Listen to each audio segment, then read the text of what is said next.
I feel that, bro. I feel that. I'm gonna record this one because I'm gonna throw some fire at you. That's what I'm talking about. Let's go. What's up? How's everything going? Pretty good, bro. Pretty good. Just, grinding, grinding, trying to build up the clientele. But it's been growing slowly. But I'm definitely gonna go crazy this week, though. Are you trying or are you doing? To be honest, I haven't. I haven't really been doing shit because I've been focused pretty much on these finals, which is this week. So pretty much this is the last week of just all this bullshit on top. That's like pretty much clouding the actual vision.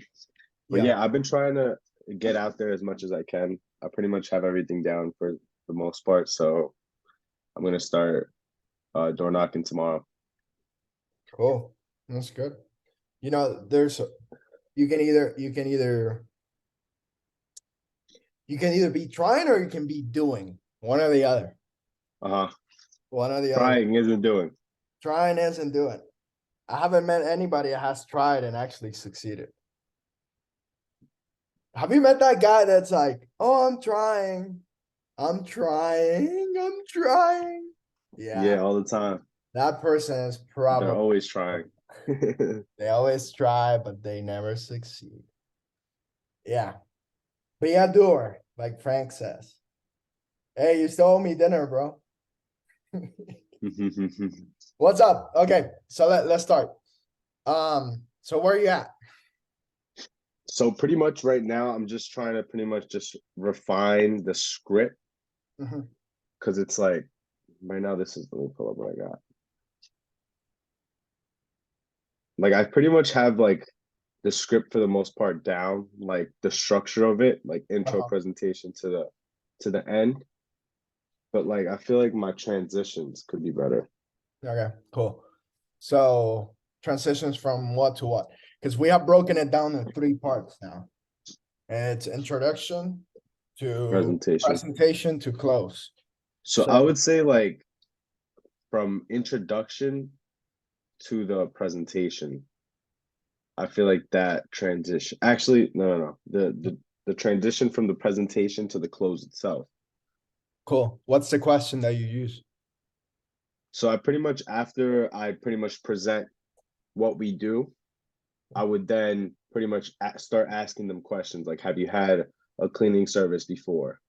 When was the last time you had a cleaning service? Do you do it in house? How often do you do But it? what's the How much? transition line? That's the most important part. You're telling me you're struggling with transitions. So what's the one transition? What's the line that we have on the pitch? I would say that's probably the problem is like I kind of use that question of have you guys ever had a cleaning company before as my transition, which No, is that's at probably the what's not beginning. working. That's at the beginning. That's why you're getting stuck there. The question is now, like you literally switch. Now, we do have a flat fee for everybody. Some things do need to match up because obviously, if you have a bigger building, I know you're doing commercial. If you have a bigger building or you have too many pets, we cannot give you the same deal. And then you're like, yeah, Oh, okay. well, that sets the pace towards the questions that you're gonna ask, you know. So it's You're about to ask them questions. now. So, like you told them already what you're gonna do. You're like, yeah, we're gonna do this, we're gonna do that, we're gonna do this. Now, I'm about to give you a prize. So you completely like you go from giving, this is what I'll give you, to like now we do have a flat fee for when it comes to the quote. We do have a flat fee for everybody. This is the one thing you will do for me. So you move your hands from here to give to this. Now, when it comes to the quote, we do have a flat fee for everybody. Some things do need to match up because obviously, if you have too many pets, the building's a little bit bigger. Price is not the same. We cannot give you the same deal. Make sense? And then you just agree with the customer. And then that sets the pace for the questions because they're like, okay, I want to find out if I can get a good deal. Okay, so you switch them from like I'm getting all this information to like, okay, I got you what you wanted. Now give me what I need. So now they're Mhm. receptive to the questions. Now they're like, okay, start asking me questions. Oh, What's the okay. square feet of the house? They switch their 100%. mental state, switch from like, okay, I'm getting. Okay, So now I good. gotta give. So then you can use that and come up with a price. Because without that information, you cannot really quote them. Because what if you walk the house with them and they're like, oh, it's 4,000 square feet, and you just see 2,000, and it's like, oh, we have an underground fucking Yeah, floor. That has happened before to me, especially in this house yeah. in Austin. There was a house, it appeared to me that it was 2 stories, but that thing was on a hill. So I was in Oh the shit. second floor, and then we went to the third floor, and then I was like, okay, I'm gonna give you a quote, and it's like, oh, it's 4,000 square feet. I'm like, I don't think this is 4,000 square feet. Oh, no, we got like 3 bedrooms downstairs, and I'm like, is there a downstairs? Yeah, because the building is downhill instead of being uphill. I'm like, Uh, so that's where the questions come on play, you know. You yeah, will only get as good as you ask your questions. You will only get as good as on your pricing, as good as you are asking your questions. Because the questions will tell you the unknown. Let's say if you ask, what's the square feet of the house? And they'll tell you, about 2,500. They don't know. So go on Zillow and look it up. yeah, that's clutch. Yeah, one person was But telling me would do 4,000 square feet. I'm like, this house is not 4,000 square feet. I can guarantee you. And I was like, when you bought it? 2 years ago. Okay, let me look it up on Zillow. It must appear there. And it appeared 2 years ago. It sold the square feet and everything. So I'm like, it was 6,000. It was an extra 2,000 square feet. and So that would you say would I be able to do that with residential though? I mean commercial though. Yeah, all the time. it's on Yeah, there too. Yeah. it's on there. It's on everything. Like you gotta focus on, like, let's say if it's commercial, suite A, suite B, suite C, whatever, and then look it up. Okay, okay. But if it's been recently built, you're gonna have a hard time trying to find it. I got a Yeah. tool that you can buy. It's like $60 that you can measure like rooms and stuff. If Oh, it's, like the laser? but it's a pain, bro. It's Yeah, a no, it is. It is. I try to I used my phone before, yeah. but I think it's not as You accurate as you want to obviously do the something laser. that's quick that the impulse is not gonna die off. Because once you take Exactly. too long to give a price, it's just like, "Woo." So you Yeah, gotta 100%. close when you ask the questions and they answer, their interest is at their highest peak. You're not gonna get them more interested than after the questions. So if you start talking, you're gonna talk yourself out of it. Because they're gonna be like, hey, I got a meeting like in 5 minutes. You have anything else? Leave me a business card. So now you have officially talked yourself out of the cell. Hmm. So you want to be as urgent as possible when you're asking the questions, and then just you you're making them know that you do this on a daily. This is like, yeah, this is another day that I'm just quoting on the things that I do every day. You know, like people want to do business with professionals. Like let's say if your wedding was tomorrow, will you go to the dentist? Will you trust the dentist with your hair? Probably not. No, The yeah. dentist is still a professional, but not in that area. Hmm. So 100%. And what was my next question? I think I had here. So I kind of wanted to dial in a little bit on like your kind of like your daily routine, like what's kind of like your daily like due diligences, like obviously for yourself yeah, and then for the company. I mean, the first thing, and you were asking me earlier about habits and all that stuff. The first thing you got to take care of is yourself. So you got to do 3 things in the morning that are non-negotiable. 3 things, and those 3 things are pretty much setting the pace for the day. So the first thing I do, bro, I literally just fall asleep with my workout clothes, and I just need to put my tennis shoes on, and then I just need to bear the fight of getting to the gym. That's like 40 steps away, going down the stairs and then getting to the gym. And once I'm in the gym, the fight's over. Hmm. And now It's just getting there. yeah, I'm in the gym, run 30 minutes and then do weights. After that, after I'm drenched in sweat, I get out. You can ask Javi. He saw me. He was with me for 3 days. He saw the same thing every day.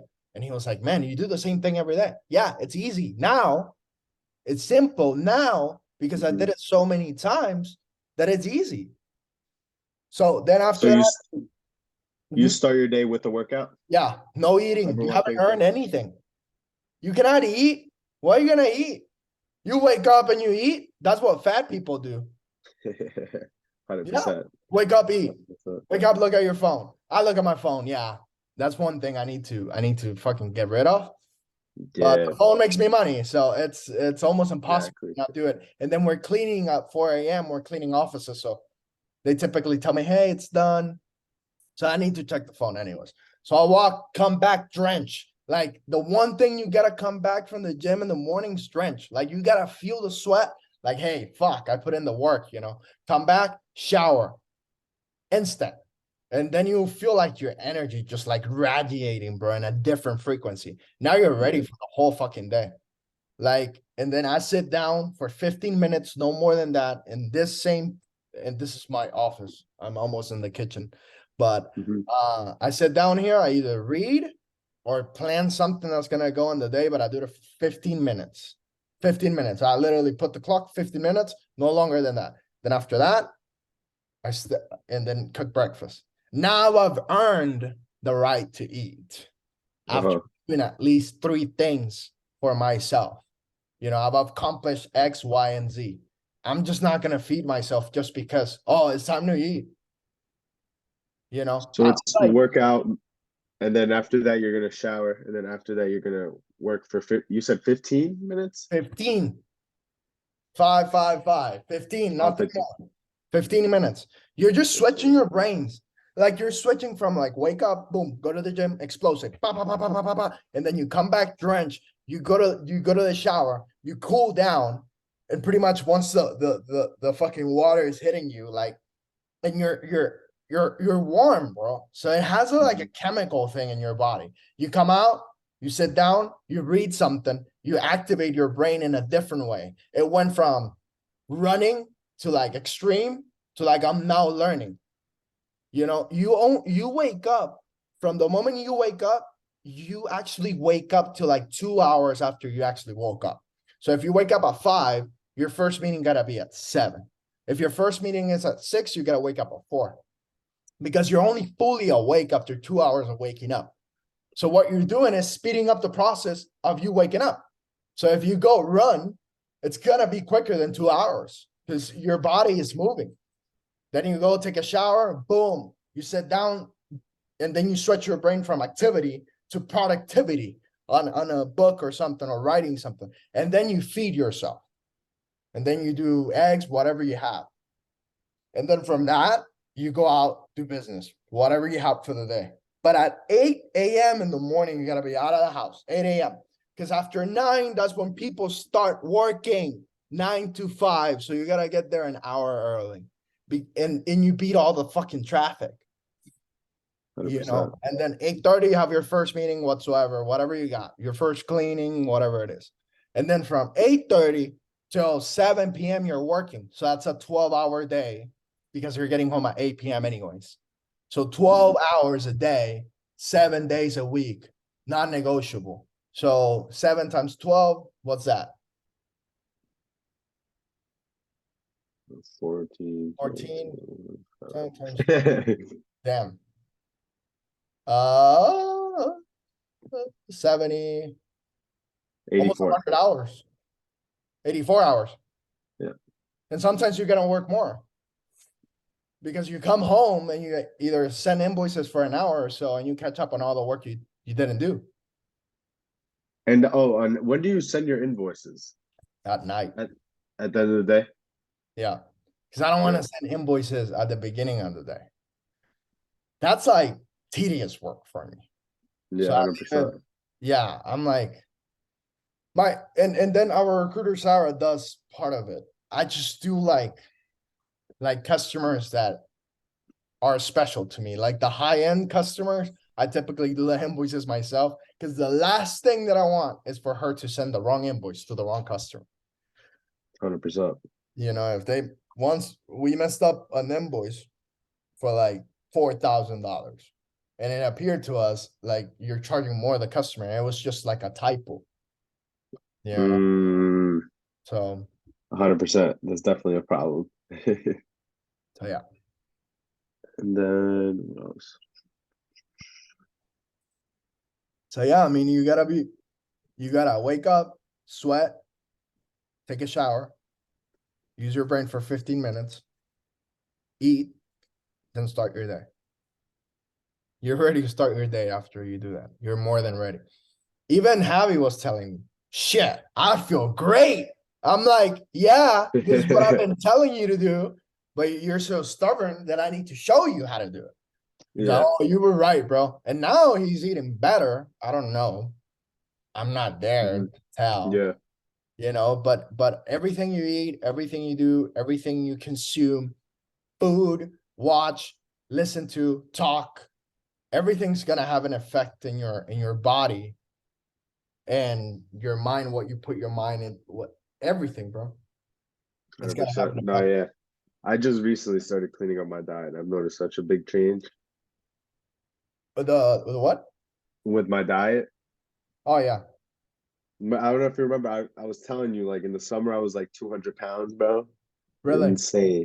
Now I'm at like, I just broke like 150. Let's go. Yeah. So I'm like down to like a little bit under 15% body fat. I'm trying to get to like 10. Hmm, Yeah. So working with that that's good. too. I mean, what I told you, high protein, that's crucial, bro. Hmm. High protein. And then you said something about oil, right? Yeah, good oils like avocado, all that stuff has good oils. Avocado, almonds, And they all have good oils on it. So it's okay. like the good fatty oils that they Yeah. so Yeah, no, I but need to that get more that's of that. when it comes to routine, that will be the one. 100%. Yeah, I need to start doing that. So your three non-negotiables would be the workout, Yeah. The the workout, the shower, shower, and the then the eating, 15 and the minutes. 15 minutes. Oh, that's actually four. Yeah, four. So showering is a win. Some people don't get to shower. Because some 100%. people, some Yeah. people wake up and it's like, oh, I gotta be at work in 30 minutes. I'm not gonna shower. And they go straight to work. How do you Yep. think they're gonna show up to their first customer? Like that's the way you gotta think about it. Like it's like, how do I want to show up to my first customer? Do I want to show up in winning mode? Like confident, like knowing that I already did the things that I said I was gonna do for myself? Or do I want to show like, fuck, I'm 10 minutes late. I'm sorry, texting the customer, hey, I'm sorry. Traffic, dumbass. Fucking woke up 30 minutes before the meeting. And then you go to the meeting and then you're not fully awake because it will take you 2 hours to To get up wake up. from the Yeah. moment that you actually woke up. So That's if you want to put fear into your habits, into like talking yourself into doing them, think about how many customers you're gonna lose because you're losing your habits. Think about how many customers you're not gonna show up with your best self because you're not doing the daily routines that you're setting up for yourself. Because the daily routines are only gonna help you. They're not gonna hurt you. I've never met anybody said, hey, I woke up early, I went to the gym, took a shower, cooked a healthy breakfast, did 15 minutes of reading brain work, and then went to work and my performance went down. I've never heard that. 100%. Yeah, that's nuts.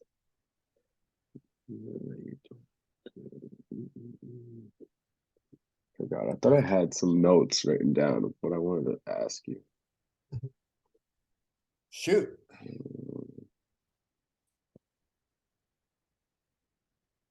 And have you gotten your cars back?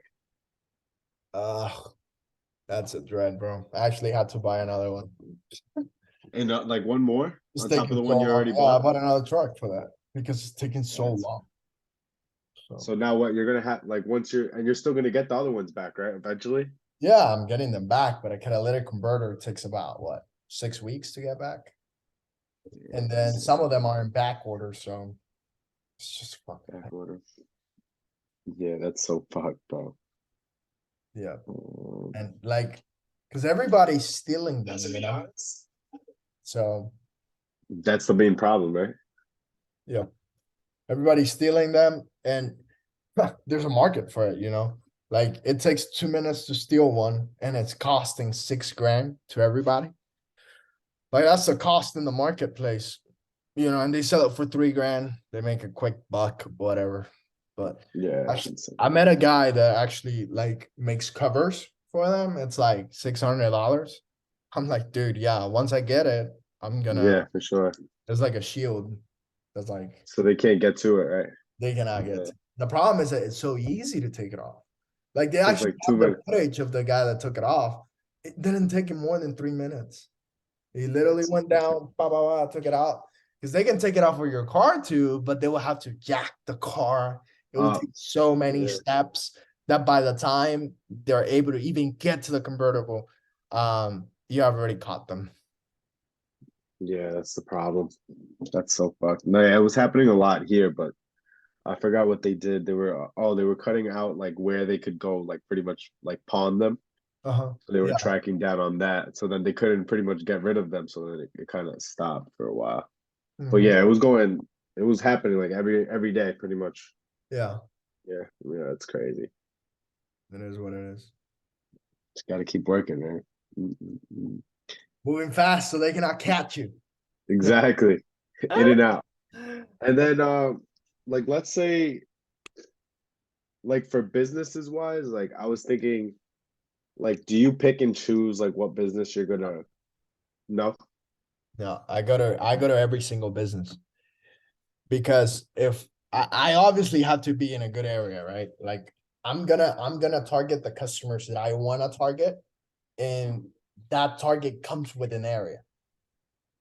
So let's say if you want to target a zip code, if you want to work with that type of customer, you gotta decide what type of customer you want to work with. So Mm. and that's gonna dictate your zip code. You know, so remember, it's a service business. So you're gonna keep seeing these people. You better like them. Like if you're gonna service a business or a house that you don't like the owners, you're better off not serving them. Like you could have booked up that spot with somebody else. So be cautious of your customer. I actually pick and choose my customers now because it doesn't matter if it paid $200 a service, but they give you a hard time every time. You're gonna start hating your schedule. Once you hate your schedule, you're back into being an employee just for yourself, you know, but you got to be cautious of the people that you actually do business with, and that comes with zip codes. Literally, you got to decide what zip code you want to work with, because long term too, if I were to start this again, I will focus on one zip code and then just conquer that zip code. Because what happens is that you're going to have 20, 30 customers, and then you're going to have them in the same area. It's going to be so easy for you to get to fucking the other house, next house. You're going to spend zero money on gas. And then the transition times from house to house will be like, what, 2 to 3 minutes? Instead of doing 40 minutes a drive. Oh man, there's traffic. Oh, the tire went out. Like, there's so many liabilities that go down whenever you concentrate in one area. Especially if you're doing door knocking, because you can actually control how many customers you get. And like, let's say like if you were to pick like a zip code that doesn't really have that many places, like let's say you could pretty much door knock every single business in there like within a month of door knocking like every day. Well, you move on to the next zip code. So you wouldn't go back and try to pretty much try again. I mean, I've visited a business 32 times until they bought. They And kept did saying, you talk "Yeah, to the come same back. person every Yeah, time? come back. Yeah, we cannot do this. Let me think about it." I keep coming back. And then the girl, when she signed the contract, she was like, "You kept coming back." I'm like, "Well, I told you I was gonna come back. So I'm never gonna tell you something I'm not gonna do." The only way I'm not coming back is if I already spoke to the owner, the decision maker, and they tell me I'm not interested. As long as I don't get as long as I don't get a direct response from the person that pays the bill, I'm gonna keep coming back. 100%. So So keep Still, coming back until the actual decision maker tells you no. yeah. If they tell me no, I'm still leaving my number. I'm still leaving my card. Because I'm gonna do business with all their surroundings. And then they're gonna see the trucks every fucking day. And then they're gonna tell you, hey, how much was it? And then you'll close there. You just peer pressure them into buying, literally.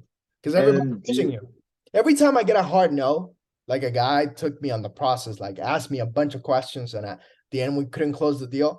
I make it a commitment to sign up all the neighbors. So he sees the truck so many times that he's like, shit. I probably didn't understood what this guy was trying to tell me. yeah, 100%. They started questioning their decision. And when do you like, let's say like you're door knocking and you're gonna close the contract. When do you pretty much pull out the contract? Like, do you have paper versions of the So I contract? do the first service. And once they are, okay, so we plan the first service, right? So let's say we close the account and then it shows up June the 11th. We show up June the 11th, we do a fantastic service, customer's happy, come back to the house. I'm like, okay, so you said you wanted this once a month, right? Okay, perfect. So we're gonna schedule for the 11th of July. And then look, this is to protect me and to protect you, not just on pricing, but on liabilities. Like, you have pads and all that stuff. This states that we're fully insured, fully bonded, and we got all licenses to operate in Texas. And it ensures the price will never go up, especially because we're a growing company. Right now, we have 200 customers, 300 customers. In the future, we're going to have 500, and obviously, our prices are going to go up. But this ensures that for a year, you get the same pricing every time. And that's how you introduce the contract, and then just sign the bottom. That's it. Cool. So you don't sign the contract before the first cleaning. No, no, because they don't know me. They don't know if I actually have a company till we deliver. Okay. So like how would you go? So like let's say you close the deal. Mhm. Okay, so you go from like so like now and then you go through the whole spiel and then they say yeah. Mhm. So you pretty much just plan the day you're gonna clean and it's What? just like a verbal agreement. It's no, because we do like I pull out the calendar and then we use Google calendars for that, right? So you send them a calendar invite and they gotta hit yes, and then it shows up in all their calendars, in their Macs, in their phones, everywhere. So then you send them the invite with all the information, your website, everything else. And then it's on their schedule. I haven't had customers cancel ever the first appointment, ever. They might have rescheduled because something happened, but I've never had a customer cancel. Yeah, Because because I've been literally getting them to lock in the contract before the first clean. yeah, that's gonna create a little bit of like, mm, you Okay. know. So Yeah. you wanna give the first service, and then that's it. But the paper that they sign on the calendar invite, like the first paper just talks about the first service. So they are agreeing to pay So 200, $300, whatever the first cleaning it is. so you have like a separate kind of like Yeah, a there's two things. There's the first one, oh, which is a tag job, and there's the second that's a contract. So the way of doing it is you do the tag job, okay? You present the price and everything. They sign it just on the job. And then you over deliver, and then you sign the whole year. But after they have tried it already.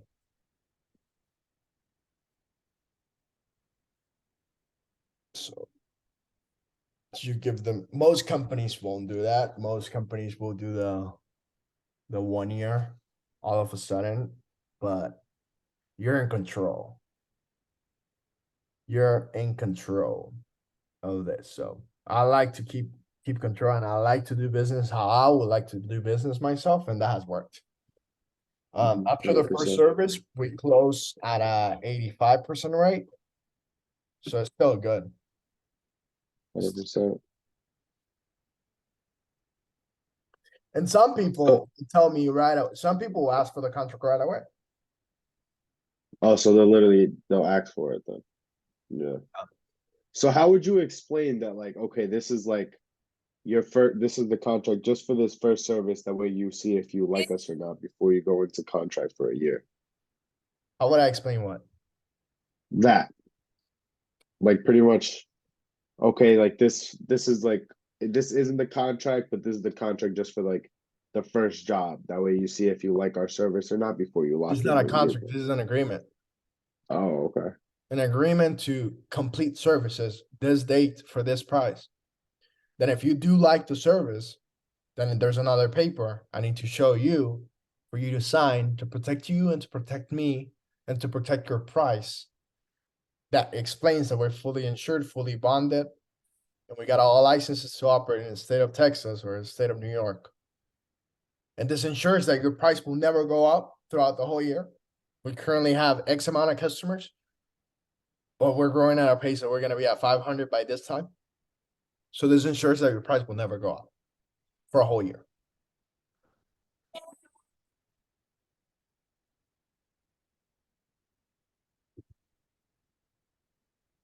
And then you keep just moving, and moving. And you literally just like getting to the close.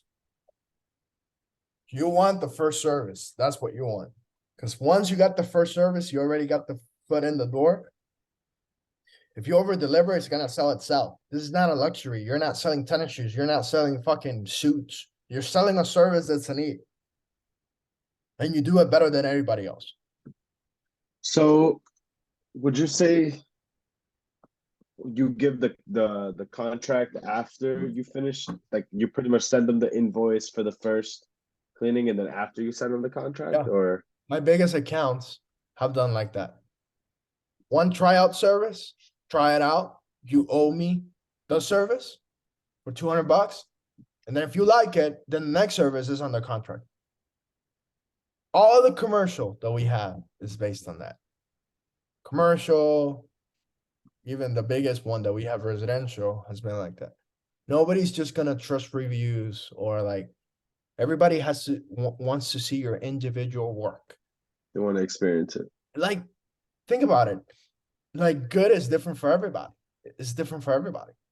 Like, people will tell me, "Oh, I'm doing good." I'm like, "No, you're not. You're doing good for you." Yeah. You know, I don't even feel I'm doing good. I'm like chasing good to get to great. I'm like, 100%. in my head, I'm still average. In my head, based on the people that I surround myself with, I'm still super average. So, you know, it's all based on people. People are gonna have different views. Let's just put it like that on how good it is. Like, let's say some people won't pay attention to the baseboards, but some people that might be the most important part of the clean. It all depends what's important for them. And then the first service will give you the pace of like, it would take you like one service or two to get the pace of the customer. It'll take you like a service or two. Like you get to every house is different. Every house is different. So don't think it's gonna be like, oh, some houses have 3 pets, some houses have no pets. Some houses have kids, others don't. Some houses they use all the bathrooms. Some houses they just use one. So it just depends on the person, pretty much. Yeah. First, And like, just flirting with the continuation of your services. so like my thing with that would be like what I've noticed, like the first clean that we usually do is always like it's always the worst clean. Like the clean, like we pretty Wow. much have to get them back up to standard. Yeah. You know So what I that mean? one's more expensive. Yeah. So that one, our price at 10 cents a square feet, 12 cents a square feet, depending if there's mold in the bathrooms, all that stuff. So then on the recurrent, you can go back to your pricing, your normal pricing. Okay. And So that would be so then you for that you would do what, like 6 or 8 cents a square foot? depends on the frequency, depends on the if it's once a week, once a month. So Okay. yeah, you base that you base this is an easy way of see it. So you ask yourself, how long is this gonna take me to get this done? That's it. If you ask yourself that, you're gonna come up with good pricing every time. If you can set it up at $75 an hour for 2 people, that's good. $75 an hour for 2 people. So let's say you pay your guys at the highest level, which might 20. You're keeping 35. Worst case scenario. But it's per hour, a big job. You know, you do it in 6 hours. 35 times 100%. 6. You're looking at longevity. You're not looking at how much you can make off of one kill. You're looking at how much you can make throughout 5 years, 10 years of servicing this house. Like, how many times have you gone to a house and they're like, oh, we have had the same cleaners for like 20 years? Yep, What if that can be you? 100%. Oh, because Yeah. you wanted an extra 20 bucks. You didn't get it. Yeah, no, yeah, Stupid. 100%. You know, that's $200 a year. Like, who cares? You know, but I'm not saying drop your prices, but I'm saying like, just like make the customer know that you're charging what's fair. And also you're just being strategic about, okay, how long is this gonna take? What's the complexity of the job? Do I have the people to get it done? Those are the 3 questions that I ask myself every time. How long would it take? What's the complexity of the job? Do I have the people that it takes to get the job done? And let's say you don't have the people it takes, then what would you do? Then I'll figure out. The good thing about those 3 questions is that I can control them. I don't ask 100%. questions to myself that I cannot control. So like, would you just go out and like